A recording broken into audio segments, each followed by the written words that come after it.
Hello friends, my self Shashi Kumar. I welcome you all. दोस्तों, काफ़ी बार मुझे ये सवाल किया जाता है कि सर एक परफेक्ट लाइफ कैसी जीनी है, एक आइडियल लाइफ कैसी जीनी है। जैसे हम कह सकते हैं कि पैसा, हेल्थ, फैमिली, रिलेशनशिप, जॉब, इन सब चीज़ों को बैलेंस में कैसे रखना है। तो माय डियर फ्रेंड्स, ये चीज़ें एक्सप्लेन करने के लिए मैं आपको आज एक स्टोरी बताने वाला हूँ। जनरली मैं अपने ट्रेनिंग्स में ये स्टोरी बताता हूँ, लेकिन इसमें ये स्टोरी के बताते वक्त कुछ क्वेश्चंस हैं और उसके जो जवाब है वो मुझे ऑडियंस ही देते हैं, और उन जवाबों में ही ये सारे सीक्रेट्स छुपे हुए हैं। तो आप तो मुझे जवाब नहीं दे सकते, लेकिन मैं जब क्वेश्चंस पूछूंगा तो आप अपने मन में ही वो आंसर्स आप दे सकते हो, राइट। तो स्टार्ट करेंगे फ्रेंड्स। तो स्टोरी कुछ इस तरह की है कि एक इंसान होता है और एक दिन उसे आकाशवाणी होती है कि ये दुनिया 5 साल में ख़त्म होने वाली है। और ये सुन के वो एकदम डर जाता है ये कि यार ये क्या हो गया, अब 5 साल में सारी दुनिया ख़त्म हो जाएगी। तो सबसे पहली चीज़ ऐसी क्या है जो वो करेगा, ये आकाशवाणी होने के बाद ऐसे कौन सी चीज़ है जो सबसे पहले वो करेगा। दोस्तों, जब ये सवाल मैं ऑडियंस से पूछता हूँ तो उनका जवाब ये होता है कि सर वो अपने करीबी लोगों को जाके बताएगा, जैसे अपने फैमिली मेम्बर्स को। लेकिन जब वो उनको जाके बताएगा तो फैमिली मेम्बर्स का रिस्पॉन्स क्या होगा। वो फैमिली मेम्बर्स उसे यही कहेंगे कि टेंशन मत लेना, आज शाम को हम एक अच्छे डॉक्टर के पास जाएंगे और तुमको दिखाएंगे, राइट। और जब वो इंसान फैमिली का इतना भयानक रिस्पांस देखता है तो वो यही उधर ही सोच लेता है कि घर वालों ने अगर ऐसा रिस्पांस दिया तो बाहर ना ही बताए तो अच्छा है। Friends, now my question to the audience is what will he do the next. उसका अगला स्टेप क्या होगा। तब मुझे ऑडियंस बताते हैं कि सर अभी तो 5 ही साल बचे हैं उसके पास, वो तो अब घूमेगा, मज़े करेगा, हाँ, टूर्स पे जाएगा, वेकेशन पे जाएगा, और क्या करेगा। तो दोस्तों, इसमें मैं उन्हें जवाब देता हूँ कि ये जो आपने कहा सही हो सकता है, लेकिन आज घूमने के लिए, वेकेशन पे जाने के लिए पैसे तो चाहिए, उसके पास पैसे भी होने चाहिए, राइट। समझो हम कंसिडर कर लेते कि उसके पास पैसे हैं, राइट, लेकिन कितना दिन वो घूमेगा, 1 दिन, 2 दिन, हफ्ता भर, 2 हफ्ता। और उसे अकेले तो नहीं घूम सकता, उसे एक तो फैमिली को लेके जाना पड़ेगा या अपने दोस्तों को लेके जाना पड़ेगा, उनके पास भी तो पैसे चाहिए। और हर कोई अभी 5 साल उसके पास बचे, तो 5 साल तो कोई घूमेगा नहीं उसके साथ। एट द मोस्ट 1 हफ्ता, 2 हफ्ता, 3 हफ्ता, महीना बहुत हो गया, राइट। तो उसके बाद क्या है, उसे तो वापस घर ही आना है। Friends, now what will you do next. अभी उसका जॉब है, जो कुछ उसका डेली लाइफ है या बिजनेस है, जो कुछ वो करता है, उसका क्या। तो दोस्तों, जब मैं ऑडियंस से पूछता हूँ तो ऑडियंस का जवाब ये होता है, सर वो अभी जॉब क्यों जाएगा, वो तो जॉब वगैरह सब कुछ छोड़ देगा। लेकिन माय डियर फ्रेंड्स, उसके पास 5 दिन नहीं बचे हैं या 5 महीने नहीं बचे हैं, उसके पास 5 साल बचे हैं। अगर वो जॉब छोड़ देगा तो खाएगा क्या, राइट। उसके जो EMIs है वो कैसे भरेगा, राइट। तो जॉब को तो वो जाएगा, लेकिन अभी शिफ्टिंग क्या करेगा।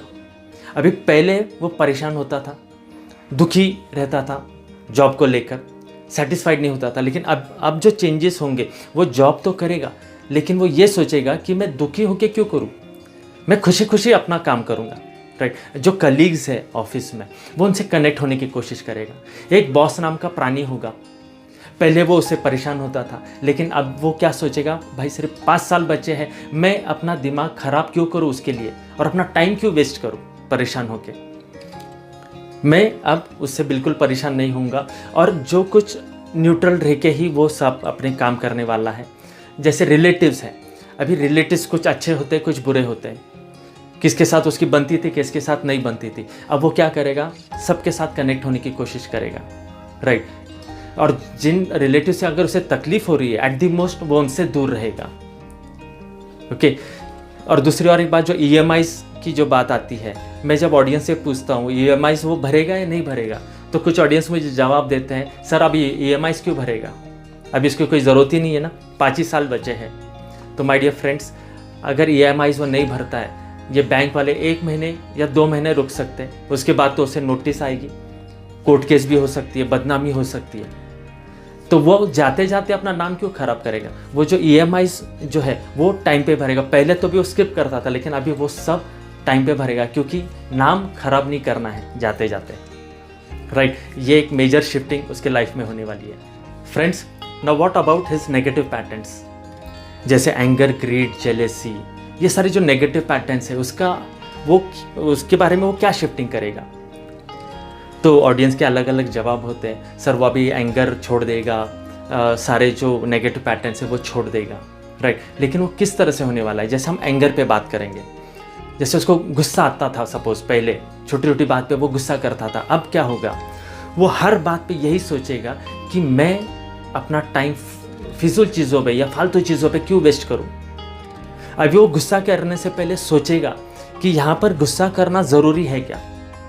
पहले वो घर वालों पे सपोज गुस्सा करता था, या ऑफिस में गुस्सा करता था, या आते जाते लोगों से झगड़े करता था, कुछ भी इस तरह की चीज़ें होती थी, अब वो सारी चीज़ें वो अवॉइड करने लगेगा, राइट। एक एग्जांपल मैं देना चाहूँगा। सपोज उसकी एक नई कार है और रास्ते से जाते आते कोई तो उसकी कार को एक स्क्रैच मार के चला जाता है, सपोज कोई बाइक वाला। तो आकाशवाणी के पहले क्या सीन होता था, उसे गुस्सा आता था, वो शायद उसे मारता था, कुछ झगड़े करता था, या उसके ऊपर कुछ केस करता था। लेकिन अब क्या है, वो सोचेगा कि मैं अपना टाइम क्यों वेस्ट करूँ। अगर मैं कुछ भी करता हूँ, सपोज पुलिस केस, तो मेरे पता नहीं कितने दिन वेस्ट जाएंगे इस चक्कर में, राइट। तो मुझे मेन चीज़ क्या करना है, मुझे टाइम वेस्ट नहीं करना है। मेरे पास बहुत कम समय बचे हैं, कम समय बचा है, सिर्फ 5 साल बचे हैं, राइट। एक शायद ऐसा भी हो सकता है कि जो बाइक वाला जिसने उसके गाड़ी को स्क्रैच मारा, वो शायद उसे पैसे दे कि तू अपना इलाज करवा ले, कुछ चोट लगी हो तो डॉक्टर के पास जाके आना। तो ये एक मेजर चेंजेस उसके लाइफ में आने वाली है। और बाकी जो चीज़ें हैं, जैसे ग्रीड है, जेलेसी है, ये सारी चीज़ों में अपना वो वक्त ज़ाया नहीं करेगा। हर एक सेकंड या हर एक पल उसे यही सोचेगा। उसके पास 2 ऑप्शन होंगे दोस्तों हर एक पल पे, कि एक तो खुश रहना है या दुखी रहना है। और वो उसको उतना तो सेंस है कि एक्चुअल में दोनों ऑप्शंस में से उसे क्या चूज़ करना है, राइट। फ्रेंड्स, अब अगला टॉपिक है लायबिलिटीज़। लायबिलिटीज़ यानी जैसे हम कह सकते हैं कि खर्चे, फिर वो चाहे घर खर्च हो या उसका पर्सनल खर्च हो, तो उस पर वो क्या करेगा। तो ऑडियंस के अलग अलग जवाब आते हैं कि सर वो अभी उसके लायबिलिटीज़ कम करेगा, खर्चे कम करेगा, लेकिन एक्चुअल में वो ऐसी क्या शिफ्टिंग करने वाला है। तो दोस्तों, जो मेन शिफ्टिंग अब वो करेगा आकाशवाणी की वजह से, वो है चाहत और ज़रूरत। पहले वो उसकी चाहतों पे बहुत कुछ खर्चा करता था, लेकिन अब वो चाहते जो है अपने लाइफ से डिलीट करेगा। बहुत सारी चीज़ें वो ऐसी खरीदता था लोगों को दिखाने के लिए, या शो ऑफ करने के लिए, या खुद की तसल्ली करने के लिए। तो अब वो चाहतों पर नहीं, वो सिर्फ ज़रूरतों पर खर्चे करेगा। काफ़ी सारी चीज़ें होती है, फिर कुछ भी हो सकता है, अपने कार हो सकती है, घर हो सकता है, गैजेट्स हो सकते हैं, कपड़े हो सकते हैं, शॉपिंग हो सकती है, घर का कुछ सामान हो सकता है। ऐसे काफ़ी सारी चीज़ें उसने इकट्ठा कर रखी है और उसके खर्चे उसकी वजह से बढ़ गए हैं। और अब उसके पास सिर्फ 2 ऑप्शन है आकाशवाणी की वजह से, एक तो खुश रहना है या दुखी रहना है। तो इसके लिए अगर उसे खुश रहना है तो उसके लायबिलिटीज़ कम करने हैं, जो उसके सेविंग्स है, जो उसका जो हार्ड अर्न मनी है, जो इनकम है, वो उसका प्रॉपर यूटिलाइजेशन वो करना चाहेगा। तो ये मेजर शिफ्टिंग उसके लाइफ में आने वाली है, need and want. He will focus on his need and not want और desires. Friends, now my next very important question to the audience and to you is, what will be his ultimate aim. उस इंसान का अंतिम लक्ष्य क्या होगा इस आकाशवाणी के बाद। तो फ्रेंड्स, ऑडियंस के आंसर्स मुझे आते हैं, और मैंने एक बात नोट की है, इस सवाल के लिए जो आंसर्स मुझे मिलते हैं वो एकदम राइट आंसर्स आते हैं, और सबके आंसर्स सेम होते हैं। और वो आंसर ये होता है, सर उसका जो अल्टीमेट एम होगा, अंतिम लक्ष्य जो लाइफ का होगा, वो होगा अल्टीमेट हैप्पीनेस। सिर्फ हैप्पीनेस नहीं है दोस्तों, अल्टीमेट और यूनिवर्सल हैप्पीनेस, जो संपूर्ण जो एक सत्य होता है, उसे खोजने का उसका लक्ष्य होगा। क्योंकि होगा क्या, इस जो आकाशवाणी के बाद वो ये सोचेगा कि लाइफ में एक्चुअली मुझे करना क्या है।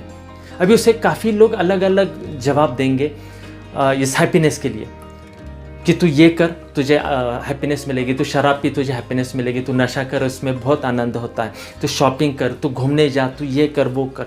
और ये सबके जवाब सुन सुन के उसे अंत में ये मालूम पड़ता है कि हैप्पीनेस तो जो यूनिवर्सल हैप्पीनेस इसमें तो मिल रही नहीं है।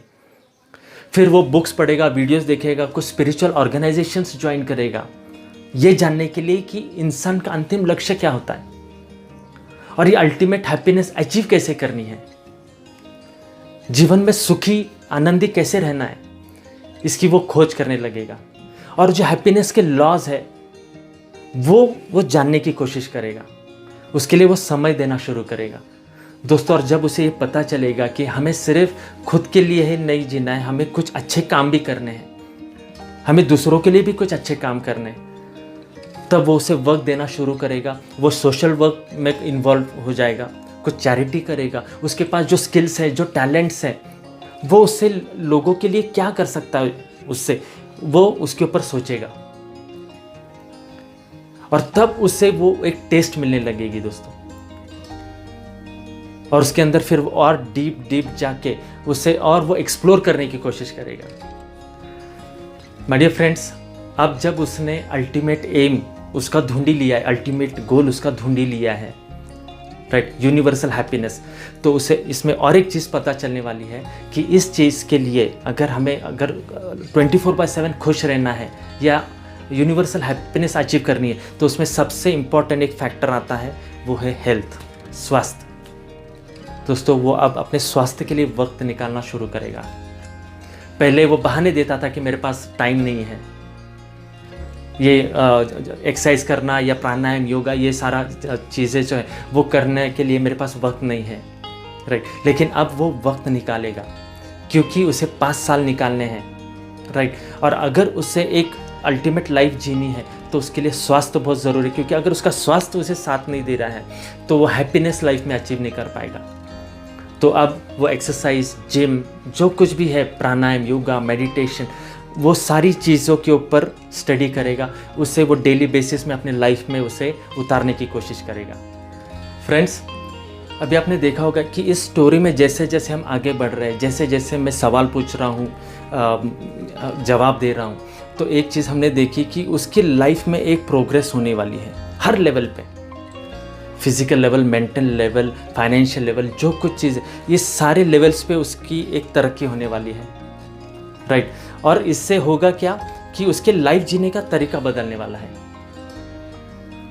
तो दोस्तों इसमें आप देखोगे कि लाइफ में कितना भी अगर वो सब कुछ बैलेंस लाइफ जी रहा है, लाइफ में कुछ प्रॉब्लम्स आते हैं, कुछ इश्यूज होंगे, कुछ चैलेंजेस आएंगे, जो कुछ भी।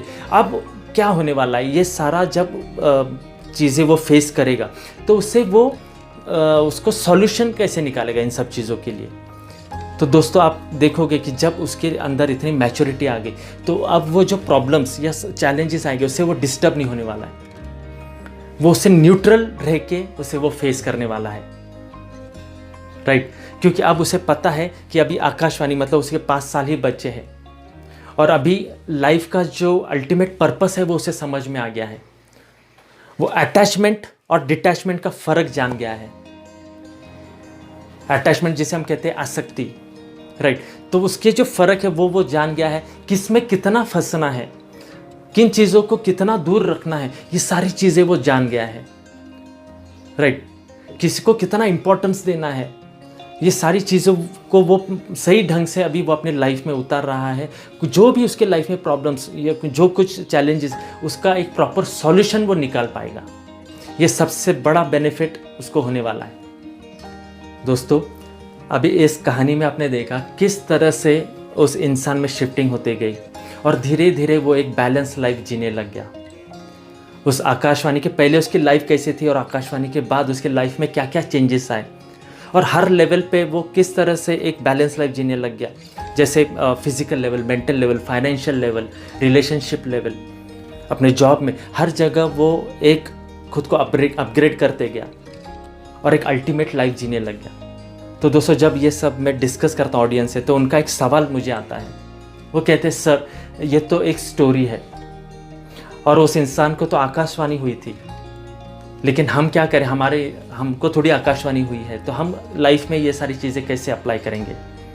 तो दोस्तों तब मैं एक बहुत ही ज़बरदस्त जवाब उनको देता हूँ, एक बहुत ही ज़बरदस्त शिफ्टिंग उनको देता हूँ, जिसे आप भी बहुत ध्यान से सुनना चाहिए। वो शिफ्टिंग ये होती है कि दोस्तों उस आकाशवाणी में उसे कितना वक्त मिला होता है, 5 साल। माय डियर फ्रेंड्स, अगले 5 मिनट में मेरा क्या होगा ये मैं भी नहीं बोल सकता। आज रात को अगर मैं सोता हूँ तो सुबह उठूँगा या नहीं, इसकी भी मुझे गारंटी नहीं होती। दोस्तों आपने देखा होगा अभी ये जो कोविड-19 का जो फेज़ गया, हमने ऐसे काफ़ी सारी चीज़ें देखी जो हम कभी सपने में भी नहीं सोच सकते। कभी सुनामी आता है, कभी अर्थक्वेक आता है, कभी क्या होता है। आज आप हाईवेज़ पे देखो इतने एक्सीडेंट्स होते हैं। अगर इंसान आज बाहर निकलता है सुबह तो शाम को घर आएगा या नहीं, इसका भी कोई भरोसा नहीं होता। तो दोस्तों मैं ये कहना चाहता हूँ, today the life is full of uncertainty. आज हमारे पास कितना वक्त बचा है हमें पता भी नहीं होता, और अगर ऊपर वाली की दया से सब ठीक भी चल रहा है तो माय डियर फ्रेंड्स, हम सबका एक फाइनल डेट तो है, हम सबकी एक फाइनल तारीख तो है। तो हमारे पास जो कुछ भी वक्त बचा है वो कुछ भी हो सकता है, 10 साल, 20 साल, 30 साल, 40 साल, लेकिन एक लिमिटेड वक्त हमारे पास बचा है, और उस वक्त को हमें कैसे जीना है ये हमारे हाथ में है। तो ये जो लॉज जो हम लोग ने अभी डिस्कस किए वही हमें लाइफ में फॉलो करने पड़ते हैं, उसके सिवा और कोई ऑप्शन नहीं होता। So my dear friends, I wish you all the best. Stay blessed.